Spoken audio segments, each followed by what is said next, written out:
ડીસા ભારત વિકાસ પરિષદ મહાવિજય શાખા દ્વારા ડીસાના જલારામ મંદિર એસી હોલ ખાતે 4 દિવસીય જે એક્ઝિબિશન રાખવામાં આવેલું એમાં આજે 12મી તારીખે છેલ્લો દિવસ છે।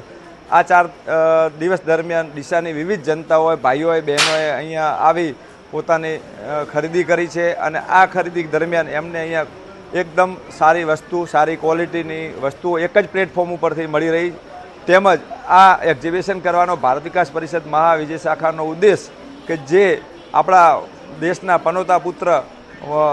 મુખ્ય પ્રધાન જે પ્રધાન સેવક જેને આપણે કહીએ છીએ નરેન્દ્રભાઈ મોદી સાહેબ, એમનું વિઝન છે લોકલ ટુ વોકલ અને આપણું દેશનું નિયમન આપણા દેશમાં રહે તે હેતુથી અમે આ એક સરસ મજાનું આયોજન કર્યું છે। આ આયોજન દરમિયાન લોકોને એક જ સ્થળેથી વસ્તુ મળી રહે તેમજ અહીંયા જે ઘેર બેઠા જે લોકો ધંધો કરતા હોય એ લોકોને પણ એક જગ્યાએ સારું 2 કે 3 દિવસના એક્ઝિબિશનમાં પોતાના આખા મહિનાનો બિઝનેસ પણ થઈ શકે, પોતાની વેરાયટીઓ લોકો સમક્ષ એકસાથે પ્રોડક્ટ માર્કેટમાં મૂકી શકે તે હેતુથી અમે આ એક સરસ મજાનું આયોજન કર્યું છે।